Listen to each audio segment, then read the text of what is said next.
So, good morning, everybody. Thank you so much for being here today.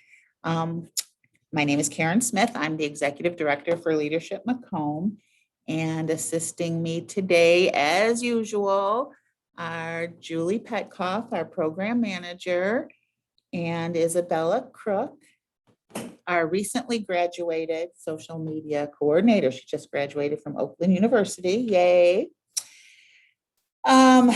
So since 1996, over 1,200 people have gone through the Leadership Macomb program. And as most of you know that have been tuning into these sessions, we didn't have a class this year because of COVID. So we came up with this virtual series, and we've been very pleased.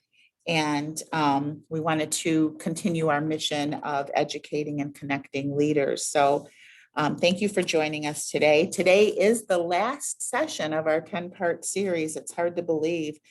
Our topic today is a kind of a tough one, focuses on diversity, equity, and inclusion, but in a pretty unique way, I think. So as always, I want to thank our sponsors, Macomb Community College, Henry Ford Macomb Hospital, Marchand Advisory Group, DTE, Oakland University, Plant Moran, and First State Bank. And if you've attended any of our sessions, you probably know that each session was planned and facilitated by one of our great program council volunteers. They did an excellent job. And today's session was mine to plan. So that's this one is mine. So I am sure that the three guests we have today will each share valuable nuggets that you will enjoy. And as usual, we're going to hold our questions until the end, but please feel free to submit questions in the chat throughout the session. So I think unless you're living under a rock, you can probably agree that it's really sad that our country is experiencing so much racial tension, inequality in many areas, exclusion, intolerance, discrimination, even hatred, all very negative behaviors and attitudes. And since this is a heavy topic and it's our last virtual session, I want today to be informative, but I want it to end on a positive note because I think we all need some positive light in our world right now. So we're going to start today with a conversation with Stephen Welch, the Divisional Vice President of Diversity and Inclusion at Saks Off Fifth. Following our chat, we're going to hear from Kayla Blackburn, who experiences life through the lens of a young, Black, wheelchair-reliant, fiercely independent, and intelligent woman. And then we're going to end the session with a woman that has spoken to Leadership Macomb cohorts in the past, and she shares her personal story of immigration, citizenship, and views on the current state of our country in a very honest and sincere way. So let's begin. I'm delighted to have Stephen Welch here today. His bio is very impressive and way too long to read in its entirety. He is considered a subject matter expert within the diversity, equity, and inclusion arena. He is an engager, an active community member. He uses his voice to affect positive change. He has a bachelor's degree from Oakland University, a master's degree in community development from the University of Detroit Mercy, and a certification in diversity and inclusion from Cornell University. And if that weren't enough, this year he was selected as one of the 30 in their 30s by D-Business magazine. And that is really, really awesome and wonderful. But boy, it makes me feel really, really old because I haven't been anything in my 30s for a very, very long time. So, Stephen, thank you so much for being here today. Let's begin. Okay, so we're just going to have a little conversation. So can you tell us a little bit about yourself and how you came to be in your current role? Certainly, and thank you so very much, Karen, for the invite and the opportunity to talk about diversity, equity, and inclusion. Many people that know me know I love to talk. As a matter of fact, as a kid, I used to get in trouble in school for talking all the time. So at least now I get paid for it, right? But this is an amazing opportunity as we continue to further our journey in diversity, equity, and inclusion. Because everything has been so virtual for so long, I understand that we are Zoom fatigue. However, because this is such an important conversation, if folks are able and are willing to join on via and turn on their cameras, it's a great opportunity. I love to see the reactions. I love the people's eyes. I love to see the question in your facial expressions. And that helps me guide the conversation as well as we continue to have an impactful and meaningful dialogue. So feel free to do that. And then also, once again, let me start off by saying Happy Pride Month. This is an amazing month for celebration and education for the folks that are in the LGBTQ plus space, as well as allies and advocates. But my hope is that we continue to celebrate and acknowledge our folks throughout the entire year. So as I've been telling our people internally at Saxall Fifth, Happy Pride Month and beyond. But going into how I got into this work, Karen, is a very interesting story. I often say that probably I'm a product of my environment, I think. I didn't like that saying growing up, but maybe I am a product of my environment. I grew up as a kid who was very sensitive towards the feelings of others and how people were treated. I have a grandmother who worked for a small NAACP office in Highland Park, Michigan, at Oakland University. I may have caused some good trouble as being a student advocate and leader on campus as the president of the Association of Black Students. I've marched for affirmative action in Washington, D.C. So the list goes on and on. So, and as a little kid, I saw Nelson Mandela speak at Tiger Stadium. So I think somehow these experiences were somehow transferred into my life experience. And so, however, with all that being said, something early on in my career happened, and recently I've started telling this story. And for a long time I didn't, but I think through my healing, it's been good for me to share this story. Quite early in my career, and Isabella, you heard this story in your class that I told you. Something happened to me. You know, I was offered a promotion within an organization that I was working at, and it seemed to be a pretty cool opportunity. However, I was very comfortable with what I was doing. I was successful. I was exceeding expectations, crushing goals, bringing in revenue to the organization. So I passed on the first opportunity. A couple weeks later, my vice president came to me and said, "Hey, same opportunity, different space. I think you would be good for it." Me being the person that I am, I was like, I probably shouldn't say no to this opportunity because he's never going to ask me for something else again. And so I took it. And so I was going from a place where I was one of many to the only.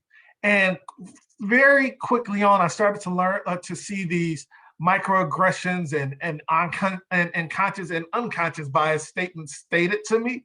And so I knew it would be an interesting place for me to navigate. However, still wanted to do my job and do it very well. And so I did that. However, after doing this work for so long at that organization, those microaggressions, those statements being made to me started to take a toll on me. And so I reached out to HR and I said, "Hey, I think we need to have some type of sensitivity training. I'm noticing some things. This is what is happening." And so while doing that, I was still undergoing the treatment that I was experiencing. And so I got to a point where my psychological safety was just in shatters, was shattered for the most part. And so I responded to someone with, "You know what, I'm only going to respond with yes, sir, no, sir, yes, ma'am, no, ma'am." And a Caucasian female across from me pointed at me and said, "You mean yes, a massa," in a very slave-like dialect. Although she did not yell at me, what she said was deafening. And although she didn't touch me, I felt that point in my chest. And I was very upset. And, honestly, there are certain times I want to respond, but I know as a Black man, I can't respond the way that I want to respond. So I was very strategic in how I responded. I went and sat back in my space. I didn't say a thing. I started to comprise a report and sent it off to HR. I'll let them know what happened. I'll let them know of the other things that were taking place. 2 days later, I was walked out the building in boxes. To this day, you will not see me carry boxes. It's traumatizing, right? And this was also during a time when the economy was not doing well. And so I was frightened. I was like, I don't have a job. And as I'm being walked out by the person in HR, I said, I've confided in you. I told you something was going on. You agreed that something was going on when I made you aware. She said, my job is not to protect you, it's to protect the business. And I had never heard that before in my life. And I was heartbroken by those words. All the hard work that I put in, all the change that I helped implement meant nothing. Just as a human being, my experience meant nothing. And from that moment forward, I said, I will never work for an organization like that. So that was the tipping point for me in going into this space. I wanted to work in places where diversity, equity, and inclusion were celebrated and utilized. I wanted my difference to be acknowledged. And so, I eventually was recruited to Quicken Loans, also Rock Ventures, to do some work in the community. I loved the work that I was able to do there and learn there with some awesome folks. I was eventually elevated to Director of Diversity and Inclusion, where we were able to make some extremely impactful changes within our organization, things that were noted, across the country. And from there, I decided, it might be an opportunity for me to take this off on my own and become a consultant and work with many different organizations. So I had a bright idea of starting my own company on February 24th, 2020. Clearly, I don't have foresight, and we know what happened a couple of weeks later. And so, meanwhile, as the conversations that I had, the different opportunities that I had in front of me, became minimal because people were like, we have no idea what this COVID thing is. We'll talk to you later. Meanwhile, my wife is looking at me. I'm looking at my wife. Our 3-year-old at the time is looking at the both of us like, what's going on? So I was eventually recruited to Saks Off Fifth to build and lead diversity, equity, and inclusion. My job is based out of New York. I never realized that I would be doing this work remotely. Being here in Detroit and working for a New York-based organization. However, the pandemic has taught us that we can shift our mindset and how we do things. And so it's been pretty cool being in one spot at the same time of being in many different places across the country and in different continents as well. So it's been great to do this work. Great. That's a great answer. Thank you so much for sharing that. Thank you. With Saks Off Fifth offering you this opportunity now,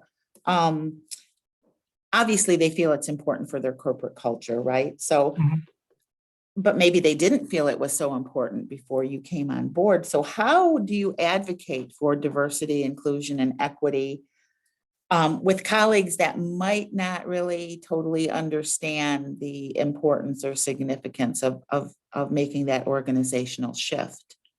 That's a very good question.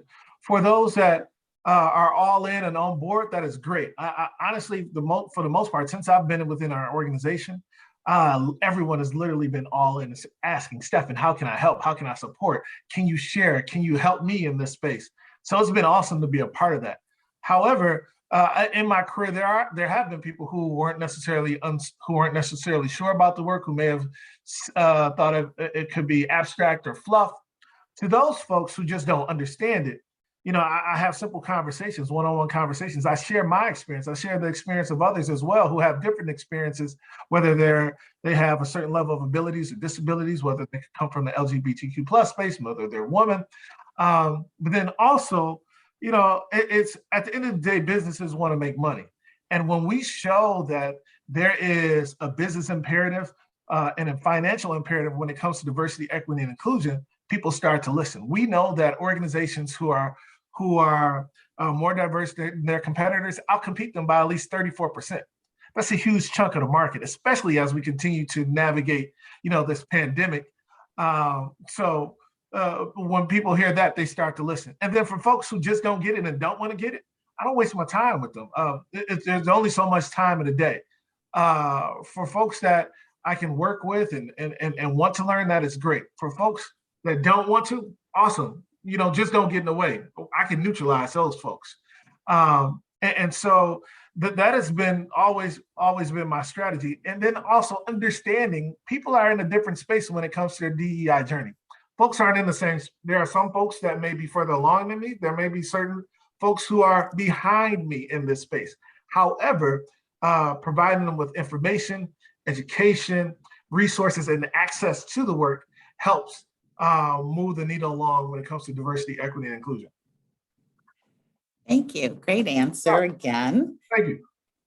So can you share an example of how you make your direct reports or your coworkers feel a sense of inclusion and belonging and equity on a daily basis? And I know that's really hard to do, especially with a remote work environment, but can you share any tidbits on that? Yeah, certainly. I constantly check in on people all the time. Like, let's forget about work. How are you doing? I utilize, I tell our people all the time, we need to humanize our business. We need to make sure that we are checking in on our people. We need to make sure that we are doing things that exude the behaviors of fostering an inclusive environment when it comes to diversity, equity, and inclusion. So I always tell people, what's the best way to foster an inclusive environment? One, assess what's going on, what you see, what you don't see. Second would be to communicate what we've observed and share what we've observed. Third thing is to remote role model the behavior that we want to see when it comes to diversity, equity, and inclusion. And the fourth is we have to hold each other accountable. These conversations aren't always going to be fun and easy. That's life, right? However, we can hold each other accountable and do it in a way where folks are seen and heard. I love telling people that feedback is a gift. Now, there's a huge level of responsibility. I used to hear that all the time from Bill Emerson, who was the chairman, vice chairman at Quicken Loans. He would always say feedback is a gift. So I've taken that same mindset to Saxaw Fifth. And so the interesting thing is, when I first started, our people wouldn't necessarily provide feedback. They didn't necessarily feel empowered to share feedback. However, we've shared that idea, that mindset so much about feedback that people are now starting to provide feedback. Someone dinged me a couple of weeks ago, one of our team members in Canada, one of our associates in Canada, and said, "Hey, Stephan, I think we missed out on an opportunity." And I said, "You are right. I apologize about that. Thank you for holding us accountable, and thank you for bringing this up to me." And he said, "Thank you for creating a platform and a safe space where we can now share feedback." I was like, wow, I was taken back by that. So, always letting your people know that they are empowered. If we do not, we miss out on opportunity. Let me tell you this as well. So I started in late September. My second or third day on the job was the day that Daniel Cameron, who is the Attorney General in Kentucky, made the announcement in regards to the grand jury's decision for the Breonna Taylor murder. And so I think maybe around 11 o'clock, my phone is pinged and it says that the Attorney General is going to make an announcement later on in the day. Immediately, I pinged the person that's over HR, as well as our CEO and our chief customer officer, who serves in the chief operating officer role. And I said, "Hey, I just got this message on my phone. This can be troubling. This can be triggering for many of our folks. Let's humanize what we do. It's the right thing to do. We don't have to make an external statement, but let's at least let our people know that we see you, we hear you, we understand your frustration, we understand your confusion, and we are here for you. And here are the resources that we have to support you. And then also know that we have a platform available if you want to just talk about it." Within minutes, my CEO reached back out and said, "It's the right thing to do. Let's do it." I comprised the message and sent it out once the announcement was made. Having the support of my CEO has been the biggest asset that I have. And I know some folks within this space don't necessarily always have that same relationship or that same support as well. So you need to have CEO support. If there are any CEOs that are part of this or any C-suite level folks, make sure that you all are on board, because that makes this work so much easier. This space isn't easy. There are awesome days, but there are also awful days. And we carry this pressure. Those of us who live in this space and work in this space, we carry this pressure with us. And this is a lifestyle. We don't turn this work off. When we go home at night and when we talk to our families, we don't just shut off. This is a lifestyle. I can't be advocating for the LGBTQ plus group within our company, and then I go home and say disparaging things about the organization. So having the support of C-suite is extremely important and beneficial for those doing this work. It alleviates that pressure. I think you make several excellent points and answered several of my other questions, but I think it's that whole humanizing, like you said, and holding people accountable. And that the fact that you have to walk the talk, and you always have to walk the talk. So it's not something that you shut on and off. If you're advocating for something, if you believe in something, that's kind of intrinsic to who you are. And then the more that others see that, it becomes intrinsic to the organization as a whole. Yes, ma'am. So what do you think is like the biggest misconception that people have about diversity, equity, and inclusion, or any kind of training that assists people in becoming more fair, more inclusive?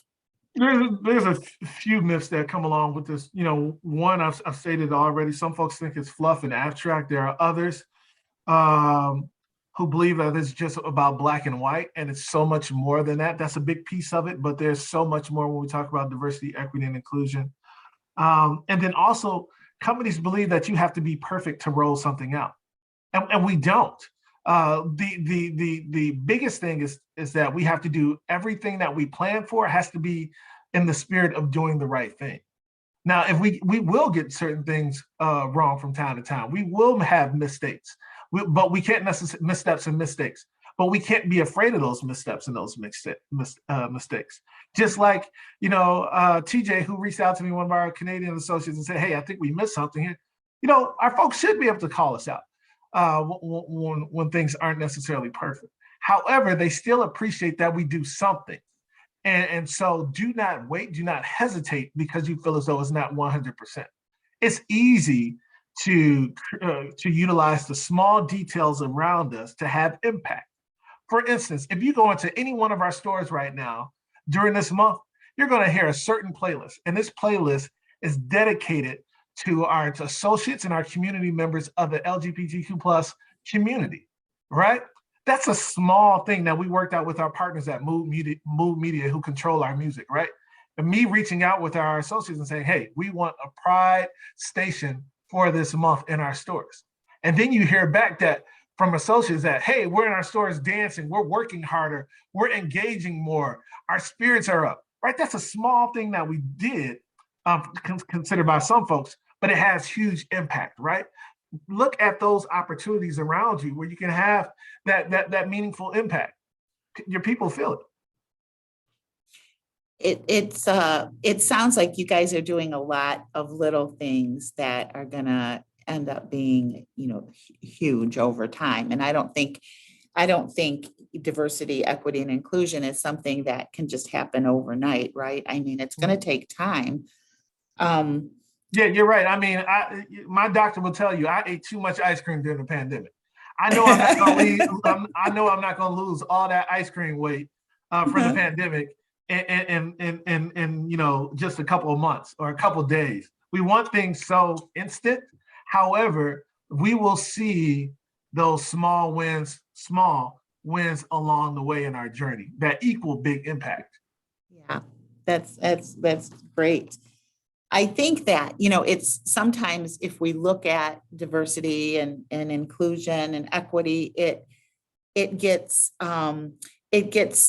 maybe, I know for me, I stumble on, oh my gosh, we can't be everything to everybody. That's almost impossible to just, in our little organization, in our little nonprofit, we try to be fair and all that, but I can't even imagine a large organization like a hospital, Mike, in your instance, having to provide all the translation services for all the different languages spoken and all the cultural necessities if people want certain prayer rooms and this and that. So there's so much.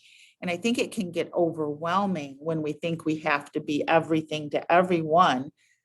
But I think it's probably part of that is it more important is just respecting everybody and respecting their own individuality. There is, I think we're kind of getting to the end of our time, but I wanted to just ask, as a passionate influencer and advocate, can you leave us with some positive thoughts about organizational changes that are going on, not only in your industry, but maybe, as an expert in this arena, maybe, nationwide? What are some of the trends that you're seeing? Trends that we are seeing is that you can't be afraid to do the right thing. Your customers want to see, your supporters want to see you doing the right thing. It matters. People are now shopping with their mindset, with their morals, with their values. And so it's okay to speak up and speak out. I tell our folks all the time, we will always speak up for our associates. Things that happen in society that impact our people, we're going to speak up for, because as a corporate citizen, that's our privilege. You will also notice that, companies are now collaborating, even within, even with our competitors. When it comes to diversity, equity, and inclusion, I'm on calls with folks from Macy's, from Target, from the list goes on and on, because we want to share our best practices. We're a part of CEO Action for Diversity and Inclusion. I highly suggest every organization to become a signatory with CEO Action for Diversity and Inclusion. This was a spinoff of PwC, started by their U.S. chair, Tim Ryan. And basically, it's a group of CEOs and chief diversity officers talking and sharing about their best practices, as well as some of their not so successful practices, because we don't want companies to get this wrong. We want every company to get this right.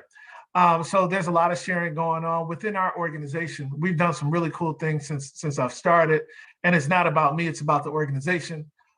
We have, for director level positions and above, we have to have diverse candidates within the talent pool. And if we don't move on with hiring that position until we actually meet with diverse candidates, not as a token, but to make sure that we are doing the right thing and eliminating bias from our recruiting process. We have interview committees now. We just finished an amazing internship program with an organization called BWHI, Black Women's Health Imperative, which is really about, as we know, every group has issues when it comes to health. However, Black women are being impacted and dying more when it comes to breast cancer and other issues within the health space. And so we had an amazing partnership with them already, but I said, let's figure out how we can go even deeper with our impact. How can we create economic impact? How can we create access to opportunity and career opportunities? So we created an internship program with them, and we had some amazing interns from across the country, from schools like University of Central Florida, schools like Howard University, which is my new school that I'll be going to in the fall, to I believe Tulane. The list goes on, a number of HBCUs. So we've been doing a lot. We've added these courageous conversations, which I call the Mosaic Speaker Series, where we're talking about diversity, equity, and inclusion within the fashion and retail space. I mean, there's so many different things going on. We've provided new training. We acknowledged for the first time Day of Understanding, when we really talked about bias and acknowledged bias. There's so many different things that we have going on that we're so excited about. And then once again, utilizing that humanistic approach of telling our people that they matter. If there's an insurrection and people want to talk about it, we know that that's going to impact the work. Let's talk about it. We had to close a store that was steps away from the Capitol.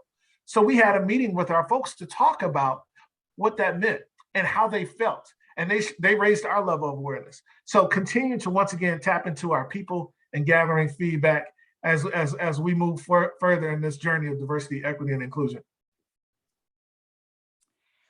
That is wonderful. It sounds like there's some really good things happening. And I know not only in the retail industry, but I know in many other sectors, people are working really hard and making some really important strides. And that's wonderful. And it's exciting to see how this is going to all play out within the next year, 2 years, decades, centuries, and hopefully it'll be a whole different world.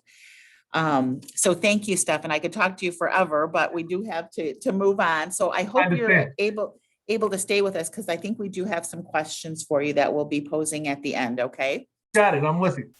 Okay, thank you. So next we have Kayla Blackburn, and Kayla earned her undergraduate degree in psychology from the University of Michigan. And while in college, she was involved with many groups. She served as the community outreach chair for the Black Undergraduate Law Association and was a member of many other organizations. She organized and ran a feminist forum and a disability forum. She is currently a law student and hopes to practice civil rights or disability law. She also assists her father, Darnell Blackburn, who is on this call and is a Leadership Macomb board member, in his very busy work of as the founder of Pratt LLC, an organization that does implicit bias training for police groups and various other organizations throughout the state. She is just a very, very impressive young woman that has not only had to deal with being a Black female, but also a disabled female, but she is fiercely, fiercely independent and a fiercely intelligent woman. All that, and she's only 23. Oh my goodness. So Kayla, it's all yours. Thank you so much, Karen, and thank you guys for having me. To kickstart us off, I just want to ask everyone what comes to mind when you think of the words triple threat. And if you guys don't mind throwing it in the chat, I'll read it out loud or read some out loud.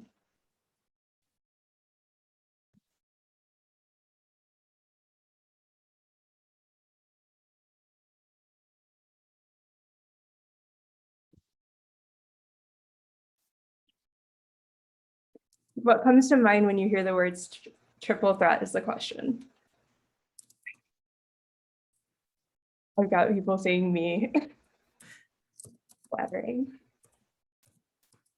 Yep. Okay.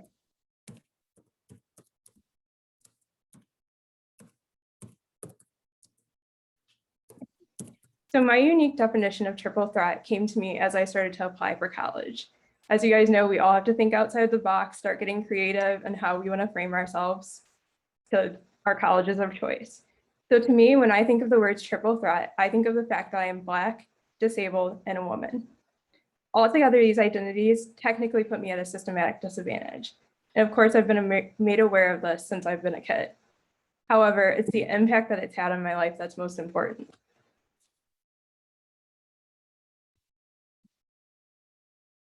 So at the age of 2 on July 22nd, 2000, I was in a car accident that would change my life forever. My babysitter ran a red light, hit another vehicle, and due to me not being properly strapped into my car seat, I was ejected from the car and left paralyzed for the rest of my life. My babysitter never ended up making contact again, but to me, that's my parents' story. They remember the details. They remember the emotions, the calls, the pain. I don't. I was too young. My story begins with the impact that day had. My story begins with watching my family sacrifice and advocate for me for the next 21 years. So following the accident almost immediately, my grandma left her full-time job to take care of me. A sacrifice obviously not small, something I'll never forget. And so by the time I had to go to school, my parents were also forced to make a number of decisions, beginning with whether to enroll me in special education or general education. The school advocated for special education, noting that it would be more comfortable. I'd be surrounded by people that looked like me. However, the biggest difference between the special education program and the general education program is the curriculum that's taught. Special education program is geared more towards adapting to everyday life. So instead, I'd be taught how to open doors on my own, how to dress myself, how to bathe, all things my parents would have to teach me regardless. My parents, on the other hand, fought for general education, their main consideration being how the world is built for a general education to succeed, not those that are within special education. Never saying whether that's right or wrong, definitely wrong, but nonetheless, they made the decision to put me in general education. Without that, I guarantee you I would never be, or never have made it to the University of Michigan or law school. But that was only the beginning of our issues. So from there became yearly fights about transportation, about the equipment that needed to be in the classroom. So in terms of transportation, it was whether or not an accessible bus would pick me up at my door and whether I would have to ride the bus alone, or if I was able to allow my cousin, who is the same age, same school, lived at the same place, to ride the bus with me. The school opted to only me on the accessible bus because I was the only one that necessarily needed it. But again, that's isolating to a child and not how anyone should, or not how someone should be treated simply because they require an extra equipment. This also continued through high school, but the shift changed. Now it's less of my parents advocating and more for me, or more of me advocating. I was consistently scheduled in classrooms where there were steps. There was only 6 classrooms total in the school that had steps, and every year I was guaranteed at least once to be put in that classroom for some reason.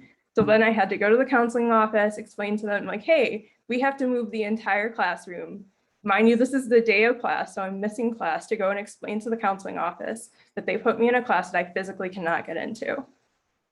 There also was an issue with the doors. So none of the doors had automatic buttons. After complaining to the principal, they did nothing. So I went to the superintendent. The superintendent, it did eventually get the buttons installed. However, it then became a conflict between my principal and me, because they then said, why didn't you wait for us? Why couldn't you just wait it out a little bit longer? Also important to note that I was not the first student in a wheelchair at the school. In terms of my experience of race from kindergarten to 12th grade, I was one of the only few. So I would say, aside from my cousin who attended school with me, I didn't get another Black student in my class until 2nd grade, and there was 1 Black girl. On top of that, I had a singular Black teacher my entire experience, K through 12.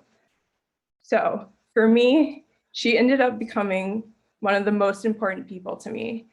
I had a surgery in 6th grade. She showed up to the hospital or to my house with a gift. So she's been prominent throughout my life since that day. And I always knew that if I ever need her, she would advocate for me. Additionally, growing up Black in a white space, we're subject to being hyper watched. People are hyper vigilant when you see us. It's just how it goes. One time, my family and I went to Walmart, and I think I was just buying a new comforter set. I was probably 15 at the time, or actually maybe even 14, to buy a new comforter set. And I couldn't reach the card reader. So I hand the card to my older brother, who then puts the card inside the reader. But the cashier takes the card and holds the card, assuming that it was stolen. All of this is simply because I'm too short to reach the card reader and we're Black. So it's a combination of the two things. This is something that I've held with me since the day that it happened. Ironically, I read a case this year that happened at Walmart for false imprisonment that was very similar to the same exact thing that happened to me. A missed opportunity to sue, but I guess that's why I'm in law school. All that to say, my first set of education taught me to use my voice, not just for myself, but mainly for others.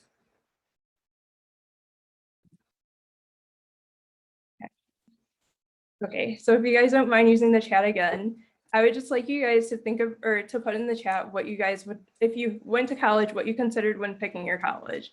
And then also, if you didn't go, what you would consider.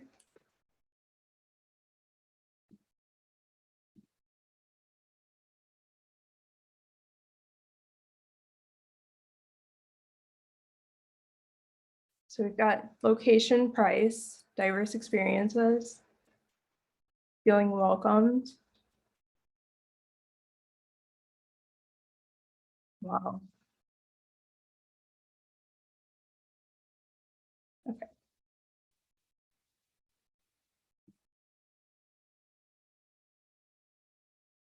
So for picking college for me was terrifying. I mean, I did not pick, I think, literally until a week before my graduation party. And that's because my main concern was accessibility. So going into choosing a college, which I ended up choosing the University of Michigan against my parents' wishes. They're both Spartans. I ended up being a Wolverine. Takes two Spartans to make a Wolverine. They hate the joke, but I throw it in there.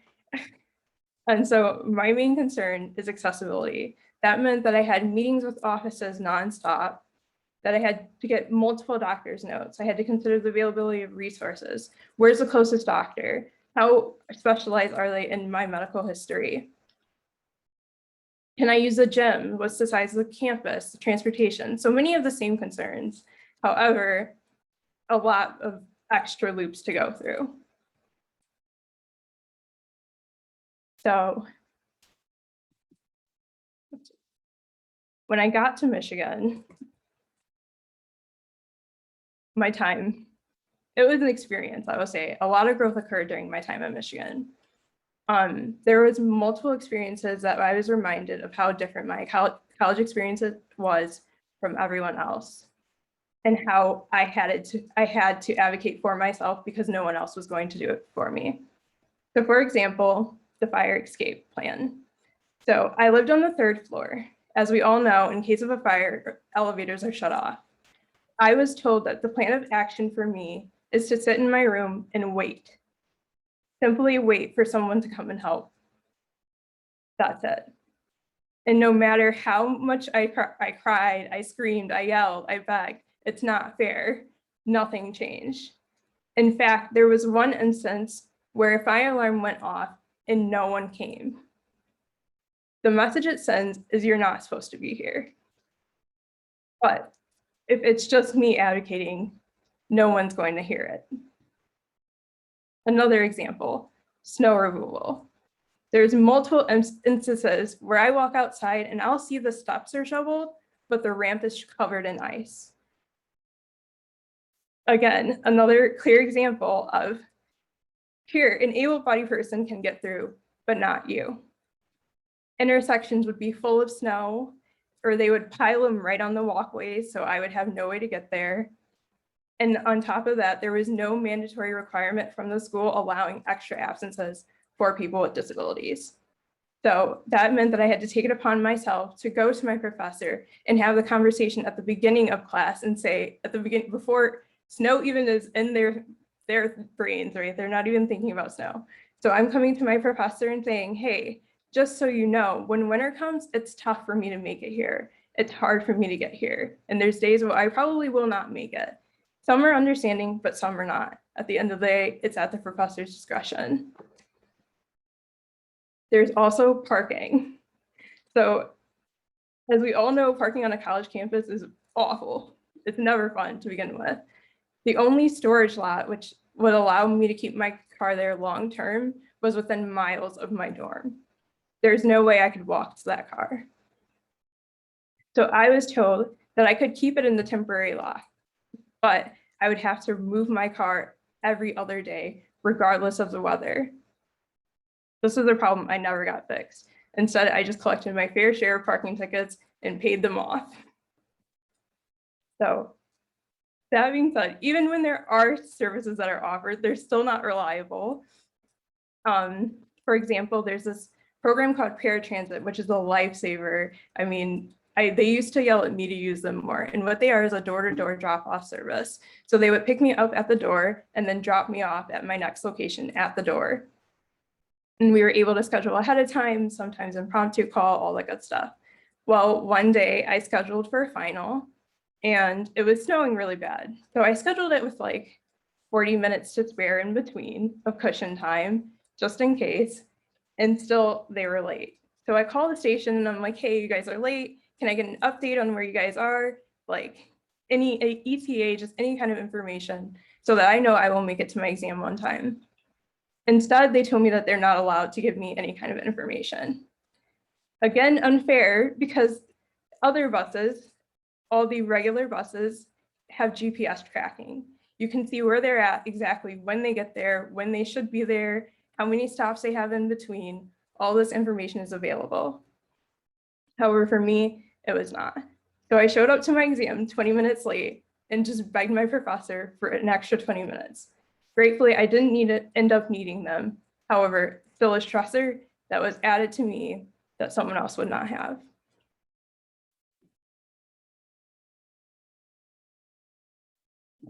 When we talk about rates at U of M, honestly, a lot. It was definitely a lot.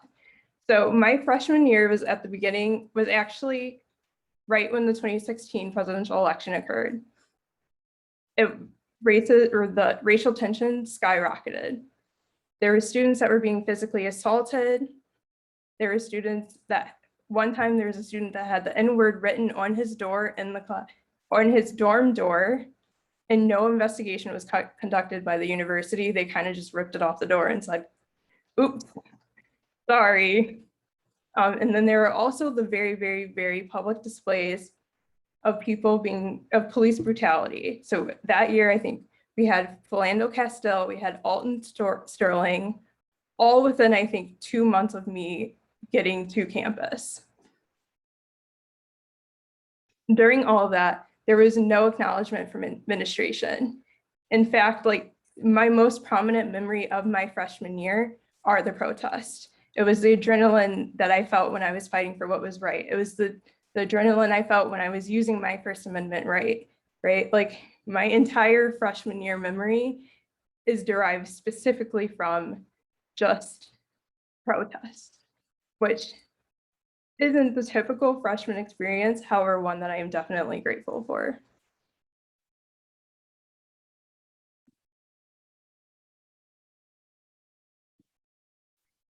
All that to say, there's definitely some tough stuff that I talked about, but to leave you on a brighter note, all that to say that this is not a perfect country, but it is one that can be fixed.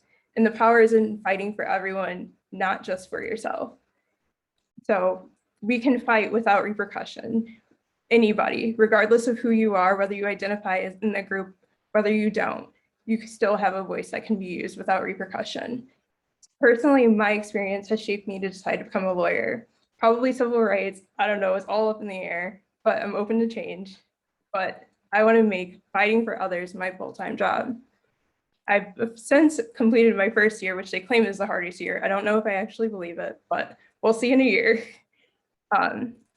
to take steps towards that goal.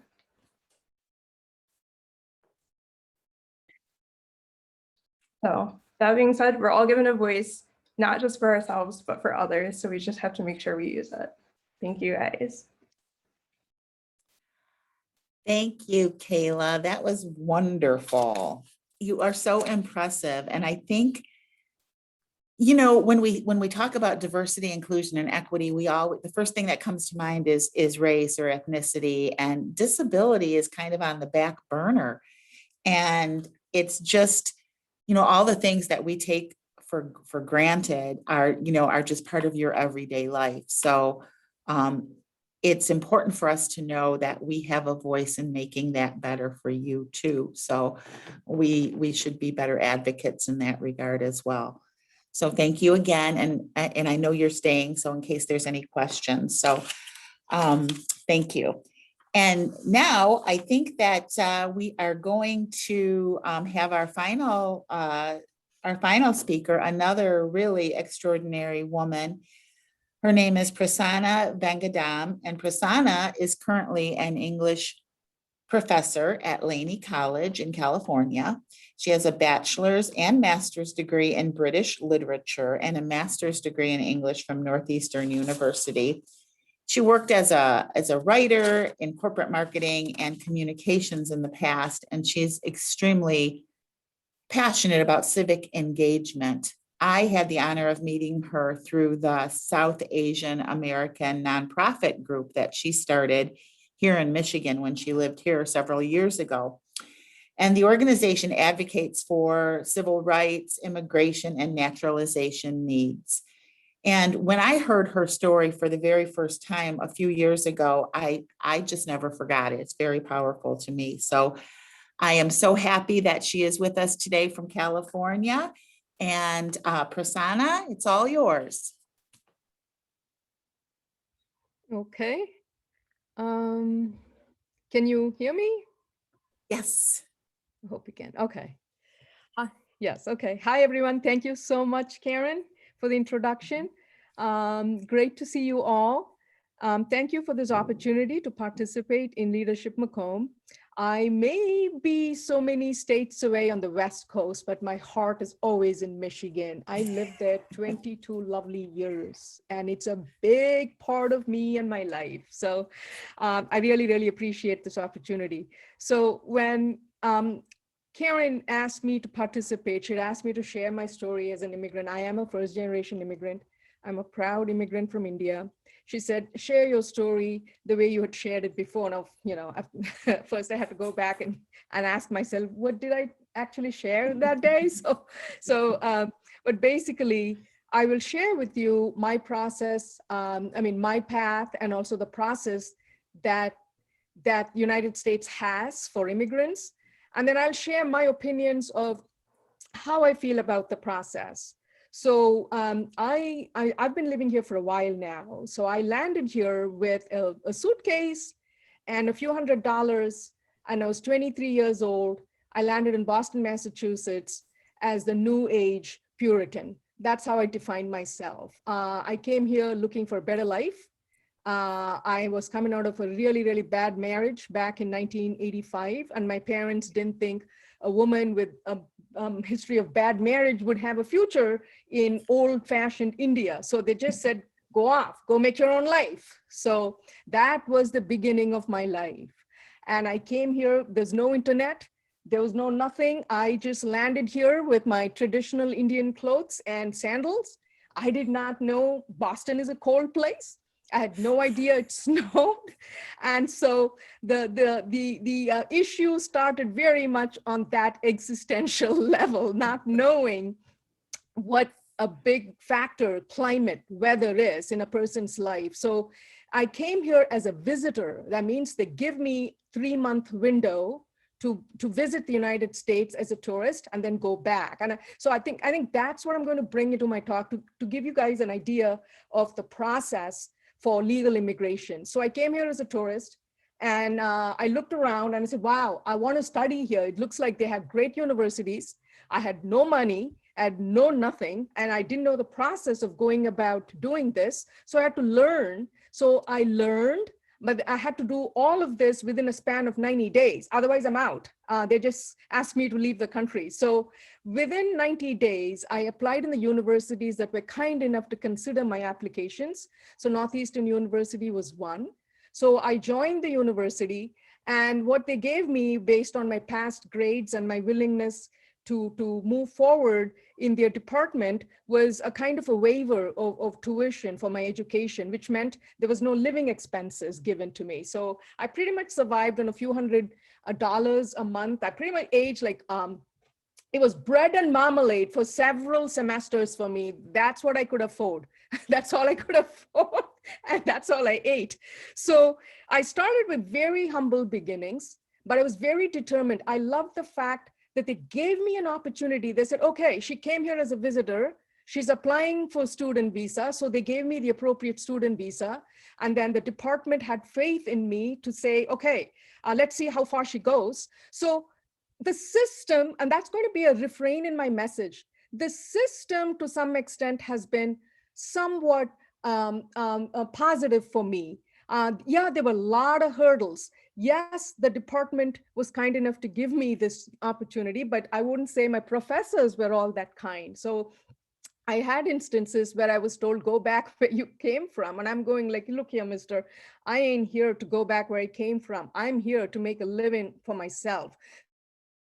So I ain't going nowhere. So at every step of the way, you know, I did face resistance. I did face hurdles and obstacles. So I took them as a challenge for me. No, I'll overcome this. No, I can prove you wrong. So that's how my graduate school experience went.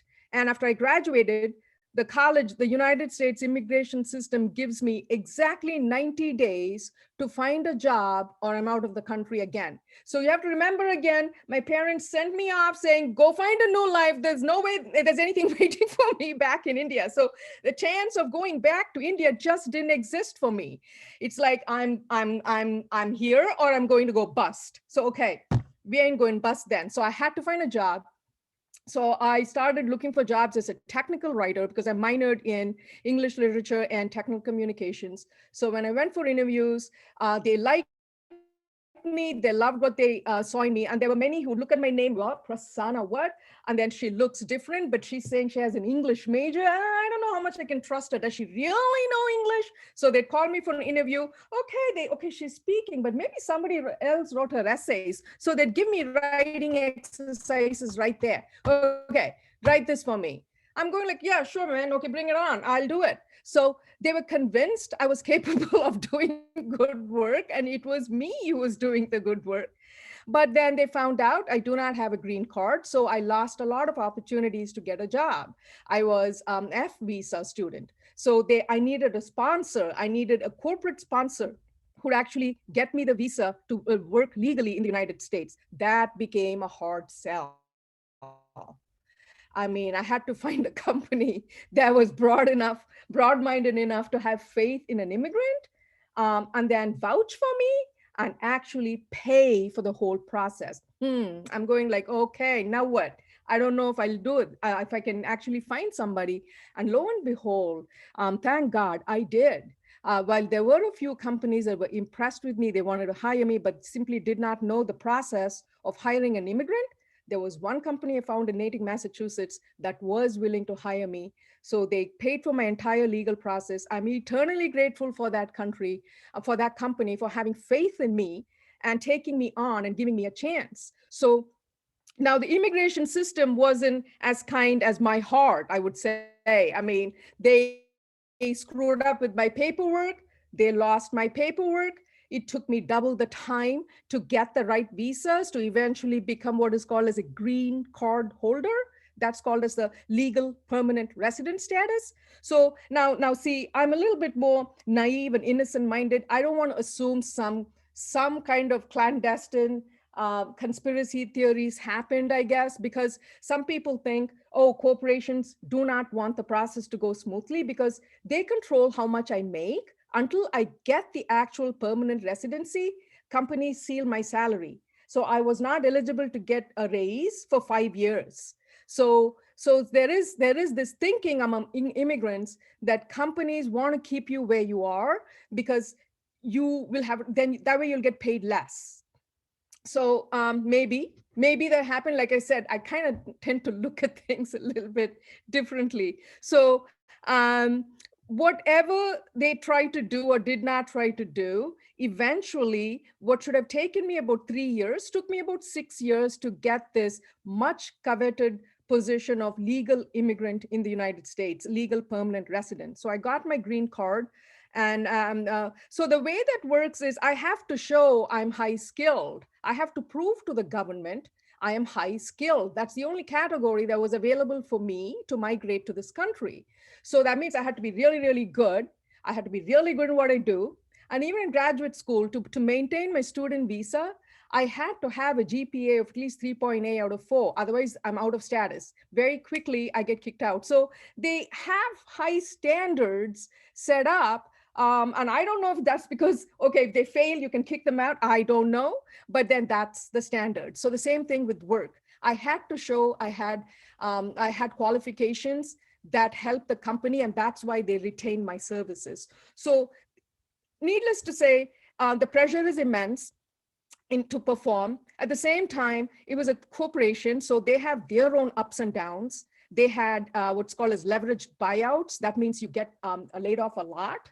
So when one company takes over another company, in those mergers, usually employees get laid off. And so I went to several of those processes, always worried, what if they lay me off? If they lay me off, my entire immigration is gone. It's just gone. So I have to go back to India. So luckily, at every step of the way, perhaps my stars were in my favor. Perhaps I had good people around me. I don't know. Perhaps my work was good enough for the company. They kept me on. And finally, when I got my permanent residency, I was so tired of the whole process. I said, forget it. I don't want to deal with United States Immigration Services again. What I mean by that is, this process, 1985, I landed here as a tourist. From tourist to student visa to skilled worker to green card process takes about 8 to 9 years. After 8 to 9 years of dealing with paperwork, fingerprinting, so they fingerprint me like I'm a criminal, like I have to be in their system. So they make sure that I'm in their system by the fingerprints and stuff. Okay, fine, that's the system, fine, I'll go along with it. After dealing with this for 9 years, they give me 5 years to wait after green card process to apply for citizenship. I was so tired of this. Even though I was eligible after 5 years to apply for citizenship, I just said, that's it. I don't want to deal with these immigration people anymore. And I did not apply. I really did not apply for citizenship, not because I didn't want it, but it's exhausting. So I just want to share with you this part. I'm a US citizen by choice. I came here because I want to be here. So am I a soldier? Did I sacrifice my life? Perhaps not. But you know what? I sacrificed a lot to get this identity. I sacrificed my culture. I sacrificed my family. I sacrificed my relationships. After I came to the US, I was not allowed to go back and visit to India 8 years. I did not go back home for 8 years. I had, in the beginning, there were not many temples. I didn't have a place to actually practice my faith. I'm a Hindu. I'm a practicing Hindu. I didn't have many, I'm talking about 80s and 90s. Now, of course, it's a different scenario. But I'm saying, in terms of everyday quality of life, I feel I made immense sacrifices for this identity. Now, am I feeling like it wasn't worth it? No, it was worth it. It was worth it. At any time, I will never regret this decision for the choices I made. So having become a citizen, after I finally realized, okay, to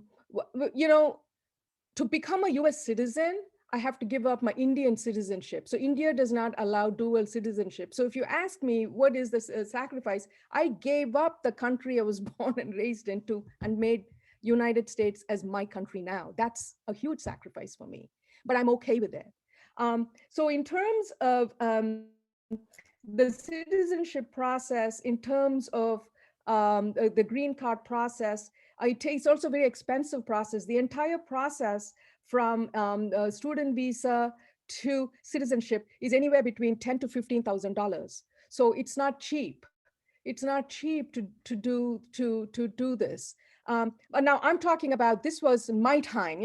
I've reached that age where I'm going, this is my time. So now I'm talking in 2000s, the system has actually worsened. So let me, I just shared my story. So now what I want to advocate for is the legal immigration system is still pretty harsh. So at least I got my legal green card holder status in about 6 to 7 years.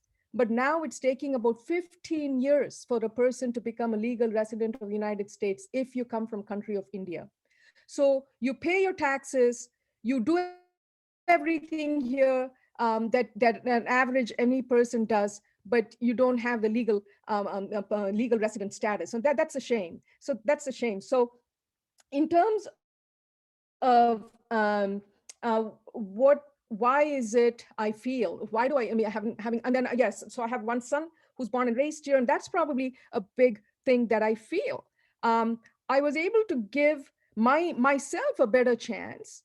I mean, I am eternally grateful for having become a professional, getting jobs that I wanted to do, and have a pretty good opportunity to build my life, and then now have my son who has an opportunity to pursue his dreams. So why do I feel that? Why is it that after giving up this much, it's still worth it? Because I feel the premise and the promise of America is still immense. I don't know how else to say this. I'm going to sound, I don't know how I'm going to sound, everybody. Please pardon me if I gush or if I don't gush. I don't know. All I can tell you is um, I faced a lot of hurdles. So please don't think I had it easy. I've had people, I remember some specific instances when I was teaching at Wayne State University in the Madison Heights campus. I distinctly remember the incident, I think it was in February of 2003, when the Challenger space, when the thing just exploded. It exploded and we lost the crew that was in Challenger mission. And I think Kalpana Chawla was in that flight. When I went to teach that evening in Madison Heights campus, I mean, this wasn't even playing in my mind. I went in, I got ready for my lecture. And before that, one white student said, you know what? Your person, your Indian person, she's the one who caused this whole mission, the Challenger to blow up. And I'm going, and the unfortunate part is students have more rights in colleges than faculty. That's the other reality I always have to live with. I do not have suitable support to assert myself or do anything in that context. Students have more rights these days on campus. So I just looked at him and said, I don't think so. I think she's a very qualified scientist she knows what she was doing. It's unfortunate it happened. I really regret that. I feel really sad, but I'm afraid it's not an error on her part. So that was one incident. Then I was also teaching at Oakland Community College and Royal Oak campus. I remember very, very clearly one student, Ben, I mean, he was a very disgruntled person. He was coming in to reskill. He was upset his job got laid off. I completely understand. Don't think because I'm Indian or my husband is Indian, we don't get laid off. We do get laid off. My husband has gotten laid off. I mean, he holds a PhD. It doesn't matter. We all get laid off when things change for the worse in this economy. So what this student said, Ben, was, he asked me, are you Indian? I said, yes, I'm originally from India. Then he said, you know what? It's this outsourcing thing that's causing a lot of problems. So you people, you steal all our jobs. So, okay, you don't indulge with a disgruntled student in public. So you have to kind of just, so I faced a lot of those situations. You kind of escalate that to your department. There's nothing much they can do. So these things become part and parcel of your life, being singled out, being attacked, being blamed. So in spite of all that, why? And then I keep asking myself, see, I'm not blind to, I do my research because I'm an educator, I do my research. I see what's happening in India as well. No country is perfect. That's exactly what I loved, what Kayla said, the speaker who went before me. She said, it's not a perfect country. Hey, Kayla, I agree with you. It's not a perfect country. And that's what I'm trying to say, folks. This ain't la la land where everything is fantastic. We just have to make it work for us. And I think that's what I love about the United States. You see, little me with absolutely no qualifications could make it here.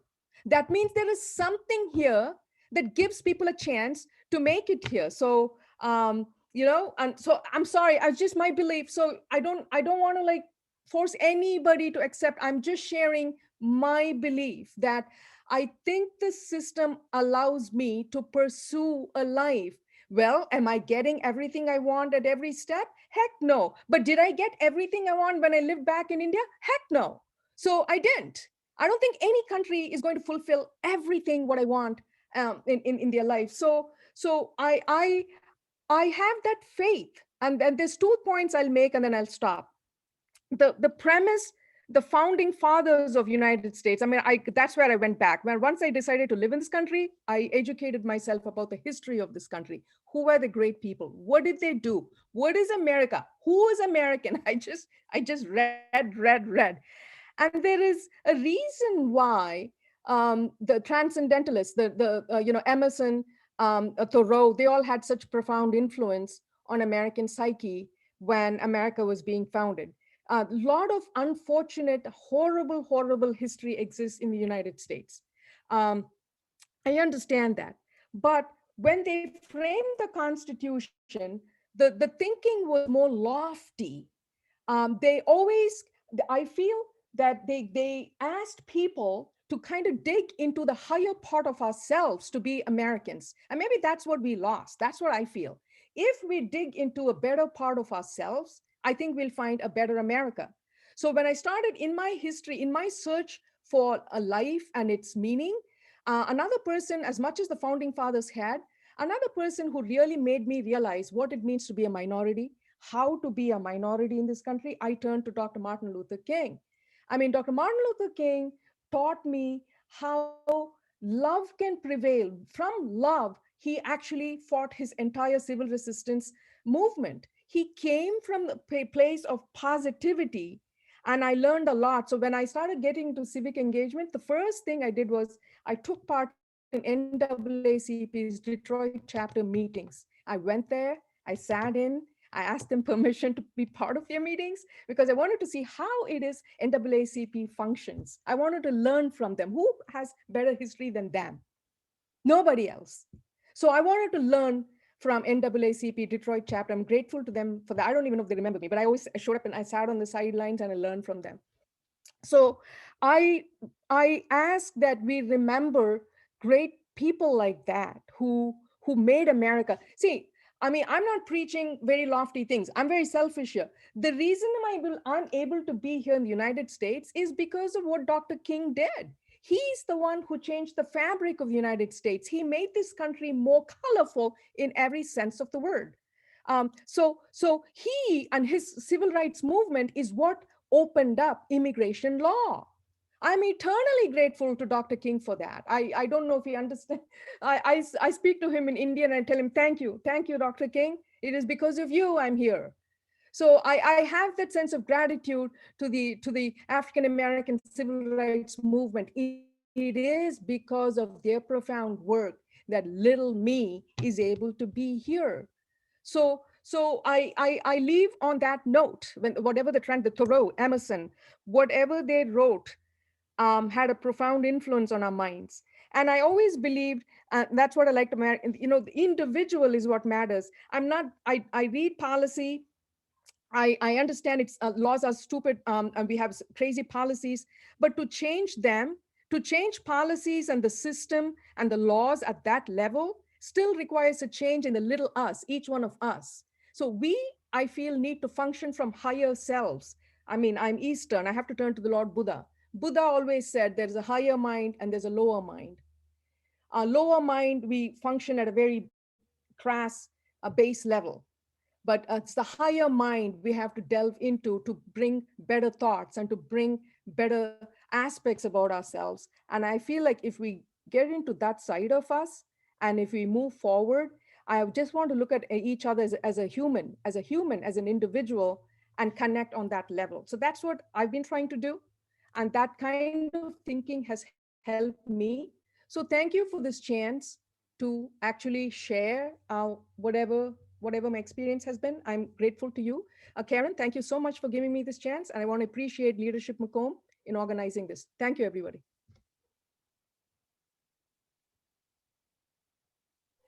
Thank you, Prasanna. So nice to see you. It has been years. So I'm you are a wonderful person. So we're glad you're here, and we're glad you're a citizen, and we're glad you're advocating for others. And thank you for all of that. And thank you for sharing your thoughts with us. We appreciate that. Julie, are there any questions that we have for our speakers from the chat? Yes, so if you guys have more, please type them in the chat and I can ask them for you. But Alvin Thomas did ask, as I'm listening to our speakers, I still feel kind of numb, as if that's your experience, but how do I get to a point of action on my part? And I liked what Stefan said, we need to evaluate and assess together. How do you particularly have such conversations and care towards each other? Practically, sorry, guys. Is this question for me? I know- I think all three of you guys can answer, but go ahead, sir. Okay. First, let me say to Prashana, I will definitely share that message with Camelia Landrum, who is the executive director for the NAACP. Thank I'm you. pretty sure she will be happy to hear that. In regards to Alvin's comment, I think many times we're prevented from doing certain things just because we don't hit the go button. And a lot of times we as organizations, we stop ourselves because we say, well, we haven't done it like this before, or we've never done this before. And so I come from the mindset of Sesame Street, where they say, I wonder what if, let's try. And so I think that's what we have to start utilizing more and more as professionals in this space. We have to start asking those questions, not only to ourselves, but to each other, and then acting on that, on those thoughts and ideas. And once you do that, the amount of input as well as engagement will open up. It may take some time for everyone to be all in and to share and be vulnerable, but you'll see in stages that engagement grows in this space. And so I highly suggest that. Prasanna or Kayla, would you guys like to answer too?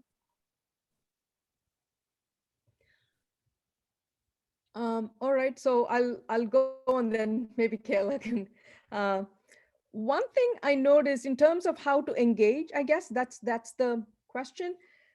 I think, see what I'm noticing, especially coming from teaching background, we tend to react more than thinking. I feel that comes in the way when we simply react. It's not going to be a meaningful interaction with people. I see students, it's everything is like social media for them. They come in, it's like somebody says something, they react to that. And then somebody reacts to that. So we are in a network of reactions. Somebody is pissed off, they say something. And then that something invites something else. And that invite, and I'm going, these are all completely meaningless. They are completely meaningless. We need to engage on a more real level where we're not simply reacting to each other, but there is intention to actually change something, respect for somebody.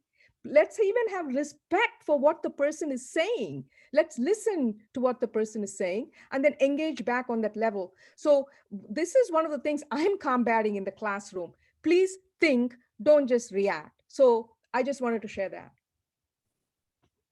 That's good. Yeah, I think similarly, just remembering that we are all human, right? Like we all have emotions and experiences that we've all experienced and want other people to also understand. So it's just understanding that we want understanding and also being understanding to others as well. Great, thank you guys. I think Stefan, I wanted to get some DEI training. Sorry, my dyslexia sometimes kicks in there. Where would you recommend? I highly suggest the Cornell certificate program that they have that I went through. Was amazing.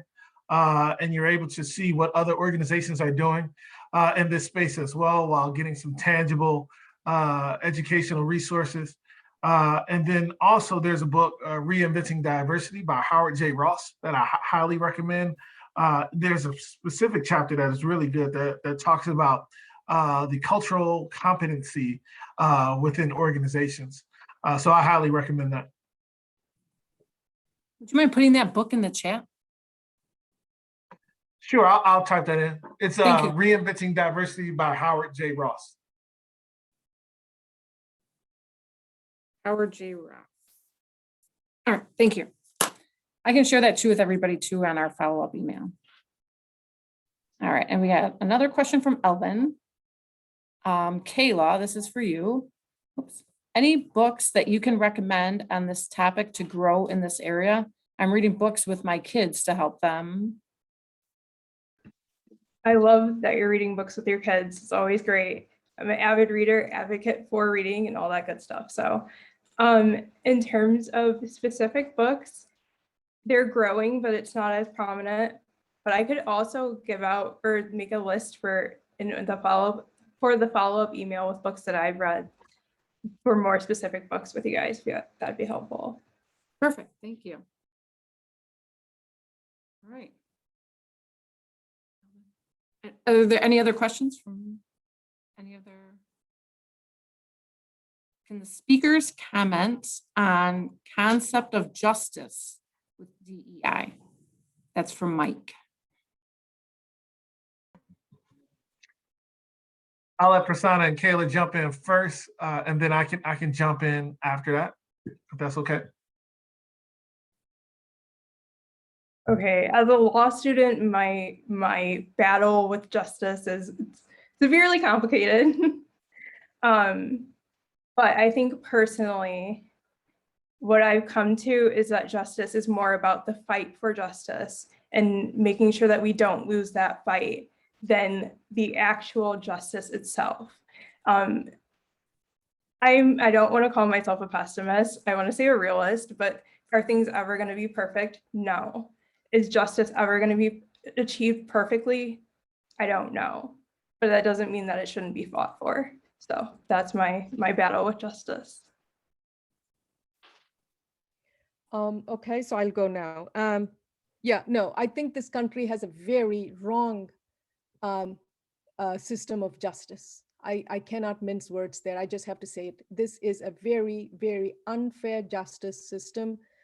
I think overall, as I said, I feel like systemically, it might have some pluses. I would have to say when it comes to system of justice and law enforcement, I cannot extend my comments to that field. I think the system works less for colored folks of color in this country.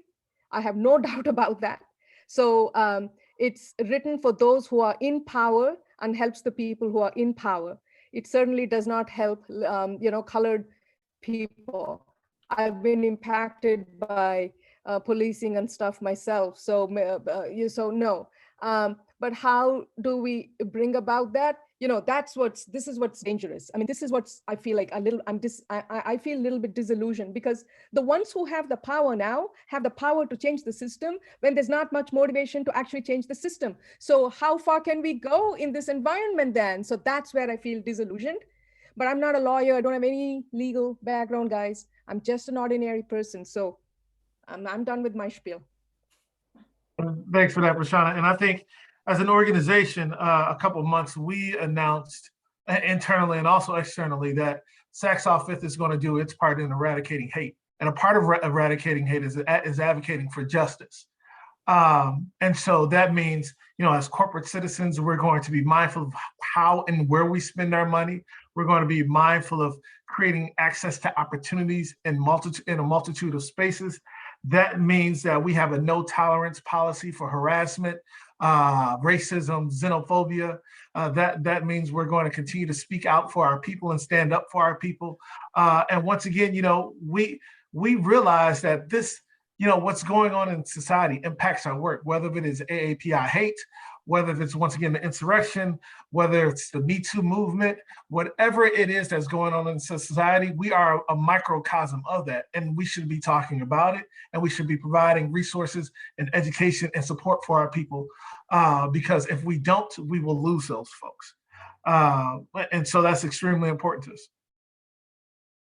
And at the end of the day, it's the right thing to do. All right, well, I thank you guys all. We're almost done with our time, so I'm going to turn it back to Karen for a wrap up. Yeah, there's just,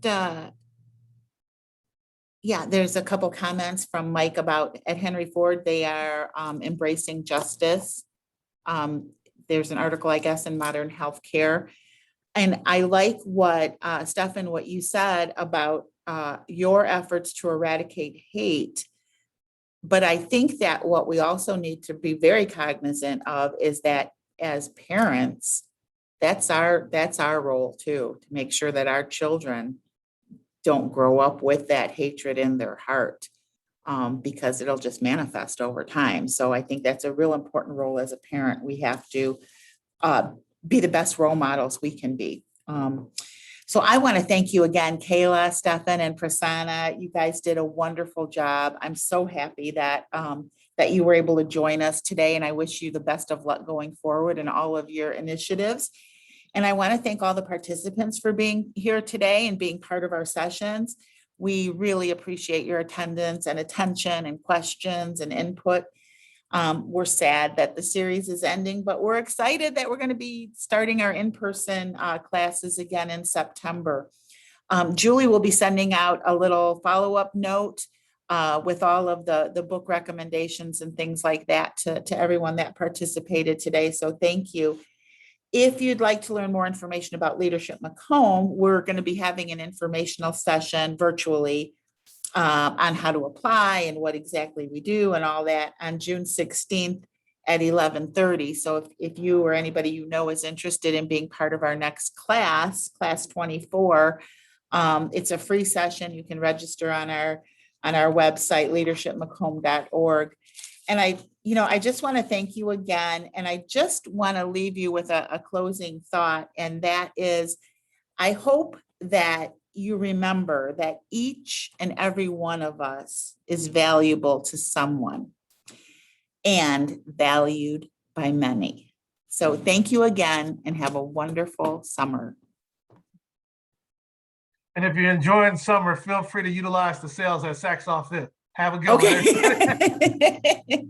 Thank you. Thank you. Take care, everyone. Bye-bye.